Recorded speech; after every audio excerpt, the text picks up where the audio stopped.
Bayangkan satu perjalanan yang bermula jauh dari angkasa lepas, merentas rentetan sejarah purba dan akhirnya mendarat tepat ke dasar hati kita.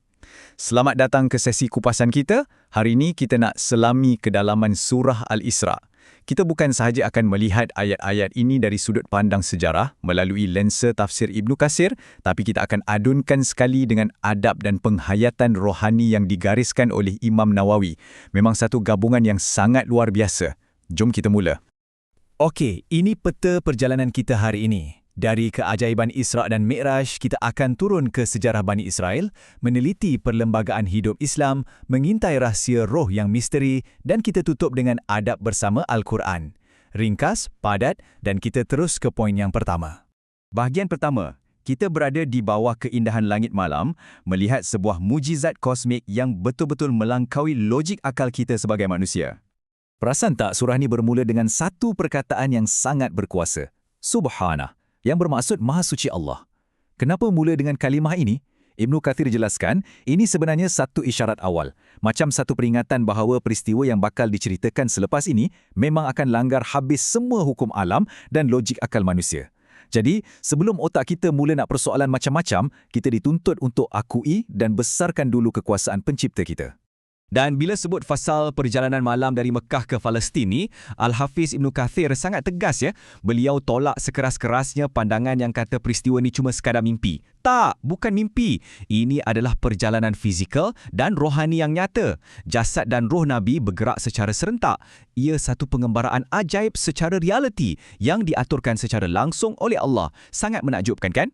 Okey, dari keluasan langit, kita sekarang turun ke bumi. Bahagian kedua, kita tengok realiti keras peradaban manusia melalui sejarah Bani Israel. Kalau kita amati ayat 2-8, Ibnu Katsir bongkarkan satu kitaran sejarah yang berulang untuk Bani Israel. Ia seolah-olah satu sunnatullah atau undang-undang alam yang dah ditetapkan. Mula-mula, mereka buat kerosakan. Kemudian, keadilan Allah turun menghukum.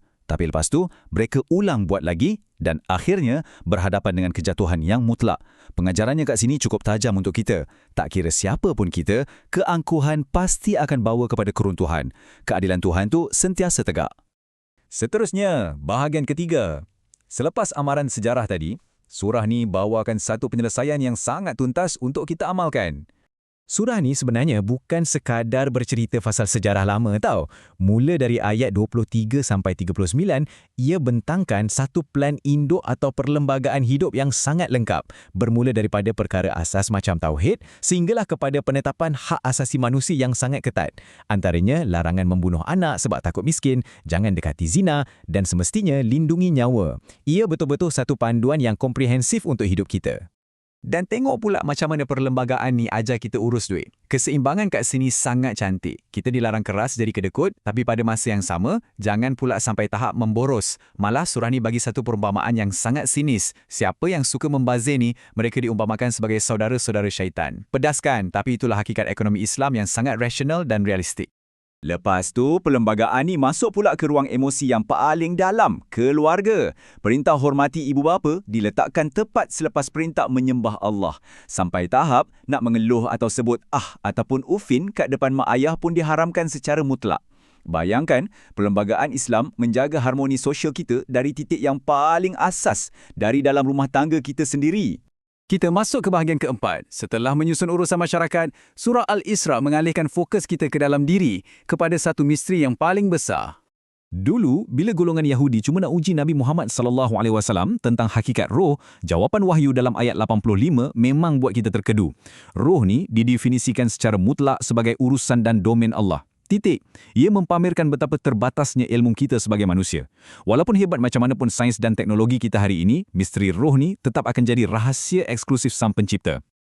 Okey, kita tiba di bahagian terakhir. Daripada bab teologi, mari kita jadikan kupasan ini lebih personal. Macam mana sebenarnya kita patut berinteraksi dengan ayat-ayat suci ini? Untuk itu kita rujuk pandangan tokoh hebat, Imam Nawawi.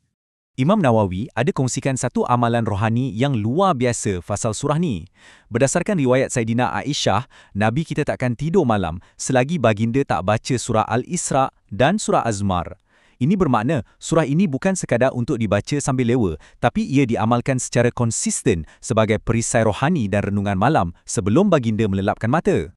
Dan kalau kita tengok ayat 82, Al-Quran ini disebut sebagai syifa atau penawar.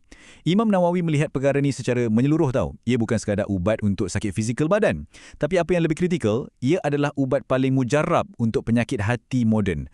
Penyakit macam hasad dengki, ego yang mengunung, riak dan rasa ragu-ragu dalam jiwa. Semua tu penawarnya ada di sini.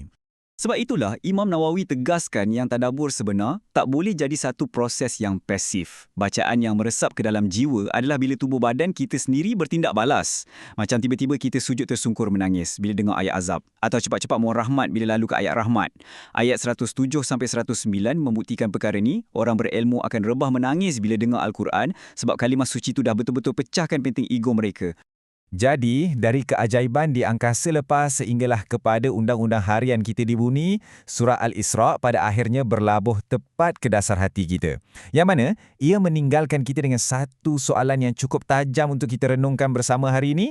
Berdasarkan standard Imam Nawawi dan apa yang kita pelajari hari ini, cuba tanya diri sendiri.